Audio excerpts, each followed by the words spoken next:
At her doorway, Yingzi stares at a camel refusing fodder and mimics it closely. Papa, look, why do they wear bells? Repel wolves. No, camels plod. Bells make them sound nice. That's Yingzi. Innocent, confident, seeing heaven everywhere. So she'd still go near the madwoman others avoided, blankly staring at doors out front. Madwoman grabs kids, repeating Xiao Guizi. Yingzi stays unafraid and follows her home to meet Xiao Guizi. Xiao Guizi was a mural. She showed clothes she'd made, sized them on Yingzi. Yet Yingzi grinned, unafraid. Home. Yingzi hears Song Ma's madwoman gossip. She wasn't always crazy. She loved a student, but he was killed in a crackdown. When her parents learned she was pregnant, they abandoned the baby under Chao Yangman's wall. Therefore, the woman couldn't accept reality and became insane from then on. Xiao Guizi's mom? Xiao Guizi's mom? Oh my. Look at you. You're crazy too. Yingzi instinctively defended the madwoman, already her friend inside. Next day Yingzi visited her older friend. The woman showed a leather bag, recalled past Xiao Guizi's dad's, and when Xiao Guizi returns, she'll take the child to find dad. Yingzi also has a same-age friend, Noor, at a house. Yingzi saw adults bully Noor, sing or lose things. She grabbed them. Yingzi and Noor became confidants, but his parents made him go home after chores, or dad beat him. Compared with Noor, Yingzi's home was heaven. Learned father, bookish mother, and Song Ma's motherly care, bathing her in honey every day. Even so, Yingzi stayed unspoiled, treating the madwoman's crazed ramblings as on. Madwoman told Yingzi Xiao Guizi had a neck mark, asking her help find his missing daughter again. Most would ignore it, but Yingzi remembered, making it a huge deal. Once Noor came to play, but Yingzi saw her scowling throughout. She'd fled home today, after her father beat her badly. It was at this moment that Noor told Yingzi the shocking secret about her life story. Both kids fell in gloom, staring. That night Yingzi asked Mom if she was biological. Reassured, doubts faded. However, he now has another problem. They just fall out.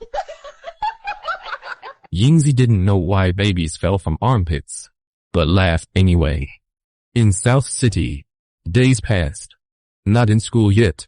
Yingzi stayed with madwoman or tragic Noor. 6 months slipped by. Yingzi's days stayed calm, until one torrential rain night, when a single move unknowingly shaped 2 lives forever. Noor's sudden arrival stunned Yingzi. He'd fled abusive foster parents, determined to find his parents. But where in this sea of people? Only clue, where his adoptive parents found him back. Chao Yangman wall base. Hearing Chao Yangman, Yingzi lit up. Madwoman's baby was abandoned when clothes opened and the blue birthmark showed. Truth was finally clear. Yingzi braved the rain, brought Noor to the madwoman. Mother and daughter reunited, and she recognized Xiao Guizi. No time to talk. She slipped the pre-made clothes on the child, grabbed her boyfriend's suitcase, and hurried to the train. Soaked by rain, Yingzi, weak, staggered after them. Steps in. Hearing the train ahead, she fainted. Yingzi woke in hospital. Street papers said mother and daughter were crushed by train. Still feverish, Yingzi couldn't process the tragedy. After recovery, his parents moved again, and the past faded to dust. Kids are like this. Moving homes bury some things in the heart, and new experiences replace old bittersweet memories. After moving, Yingzi entered school. New life, new friends, unchanged kindness. Lately, kids whisper the abandoned yard across from Yingzi's home is haunted. She sneaks in. No ghost, just a bronze tray. After dinner, Yingzi heard from Song Ma. Thieves stole a family's copper tea tray? Then, the odd-named thief intrigued Yingzi once again. Curious about the thief, Yingzi visited the abandoned courtyard, finding a sneaky tall man inside. He was tense. Then hearing Yingzi's elementary school, grew friendlier. At the same time, Yingzi also grew bolder.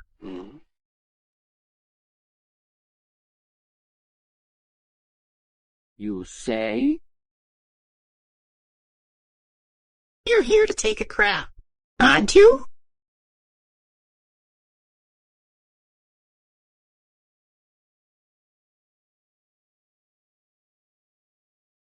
Yingzi still didn't know if the big guy was a thief. She only knew his brother studied at her school. When Yingzi returned, the big man was still there. This time he didn't hide it, hinting he was the thief frightening everyone. Yingzi grew confused. She judged by looks, and this mild face was hard to read. Yingzi shook her head. Can you tell the difference between the sea and the sky? Have you ever seen the sea? No book titled, Let's Go See the Sea, and I've never seen it. I can't tell sea from sky, and I can't tell either. 好人跟坏人. He stole from hardship, his aging mother and brother needing school money.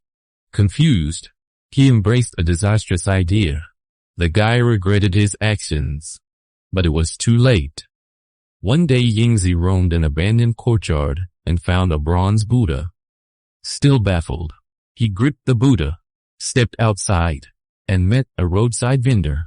Asked its source. Yingzi answered honestly, handed it over. Yingzi still didn't realize her casual move would have consequences later. Soon the big guy was nabbed.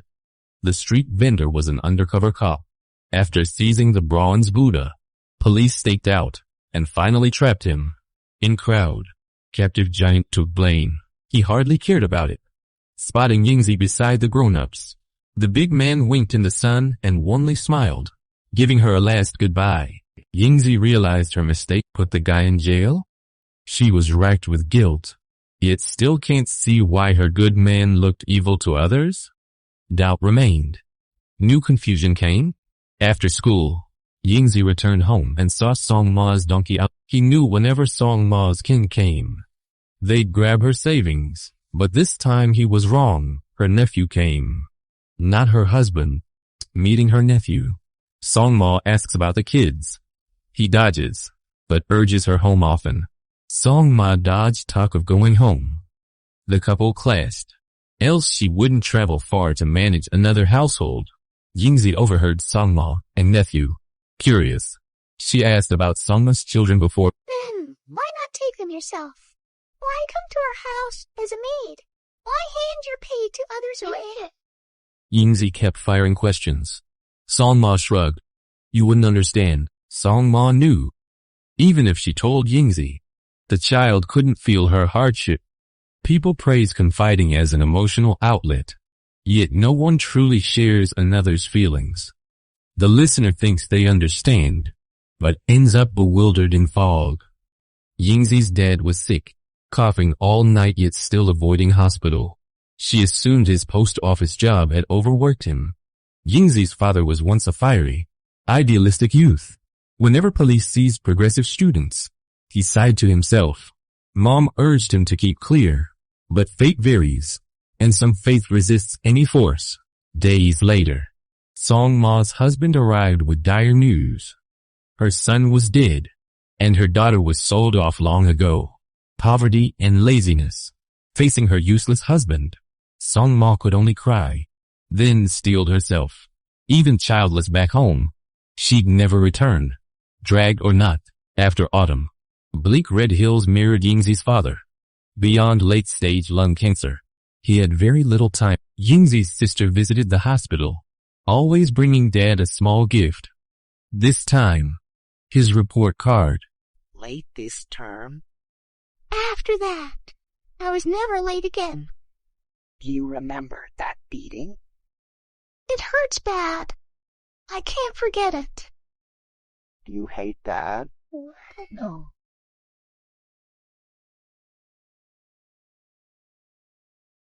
One drowsy afternoon, Yingzi lost her father. Almost then, Song Ma finally understood. He left South City, went home with his husband, resigned to fate. An aimless life won't do. As Song Ma's cart ruts lengthened and father's footsteps softened, Yingzi's childhood memories ended, for the moment there. This moment marks her memory, because from here Yingzi sheds innocence, and starts awakening to the world. Through birth, aging, sickness, and death, only endless growth reveals time's rings and life's impermanence. Memories of Beijing. Taiwanese Lin Haiyan's 1960 story was filmed in 1983 by Wu Yigong. Seen through a young girl, the film sketches ordinary lives under the old society. More importantly, it shows her childlike gaze and gradual growth. It returns viewers to childhood to Rome, yet questions real-world upheaval, where times shift, and nothing. Some say Yingzi, heroine, is a sinner with savior complex. Madwoman knew her, and big guy die, or get implicated because of her. Indirectly related. Actually, film answers. Yingzi said, I still can't tell sea from sky, nor every outcome is sparked unconsciously. If there's a culprit, blame heaven for making humans with emotion and desire, birthing life's wild, twisted, endless trials. To a child, grandeur means nothing. Camels, old will, friends, and parents are everything. Grief at sensing birth, aging, illness, and death seems brief, yet life keeps stretching it unseen. Only grown. Looking back, we realize the fairy tale of youth was pure true. Unfortunately, we are no longer who we once were. Subsistence has replaced poetry, and confusion has withered our worries. At sky's edge, earth's corner, friends are scattered, joyful reunions are rare in life. Farewells are many, 10 shadows glance. Enjoy classics. Like it? Tap